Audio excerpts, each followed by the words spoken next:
a guaranteed spot at a top university before I even took the SATs. However, Haley suddenly struck and slandered me. She accused me of impersonating her. Crying, she pitifully showed photos of my villa, including the pool, the private theater, and my dad's collection of sports cars in the garage. She even produced a photo of herself standing next to my dad to make her lies more convincing. The school turned on me when the photos were released. I became the poor girl who pretended to be a tycoon's daughter, and my guaranteed university admission was revoked. At first, I had wanted to call Dad to clear my name, but he had to undergo urgent surgery for a heart attack. To avoid further stressing him out, I kept the happenings at school a secret. Thankfully, Dad's surgery was a success. At the same time, I had received an offer from a prestigious school abroad, where I met my now husband, Thomas Siegel. After Thomas and I were married, we went back to the country, only for me to discover that Haley hadn't stopped her charade. In my absence, she had not only continued pretending to be me, but had also taken over my house, this very villa. I had wanted to reveal the real owner of the villa, the Siegel family, but Haley had already lunged at me and slapped me in the face. Emma Larkin, you owed me this from 10 years ago. I'm settling the score now. Never had I thought Haley would lay a hand on me. Caught off guard, I stumbled and fell. My cheek was burning red and swollen. I was utterly humiliated. How dare you hit me? I growled. What's to stop me? Back in school, you impersonated me, saying you were the rich daughter of a tycoon. Now you're spreading rumors that my husband doesn't own this villa. You're asking for trouble. Haley was seething with rage. Her face was twisted as she stormed up to me. Gritting her teeth, she threatened me. Do you have any idea who my husband is?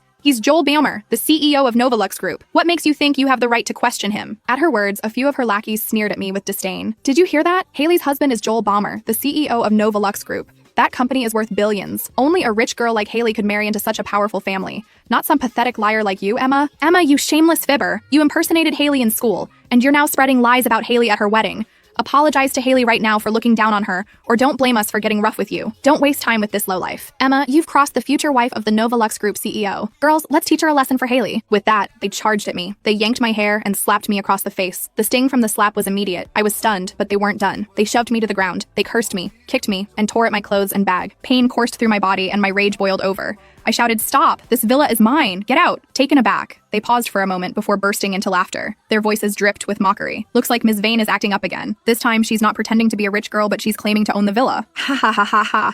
It's ridiculous. How can someone be so shameless? She's a compulsive liar. She's spitting out such ridiculous nonsense. Haley's face twisted with even more disdain. You really don't know when to call it quits, do you? I was being kind to you in high school when I ignored your attempts to assume my identity. Now, you're here to ruin my wedding. I won't play nice if you upset me today. She lunged at me. Her sharp nails raked across my face and body, leaving cuts that soon began to bleed. The group yanked off my jewelry and smashed it on the ground before ripping my clothes apart. In no time, my clothes were in tatters. I was almost fully exposed. Trembling with fury, I pulled out my phone to call the police, but Haley kicked it out of my hand.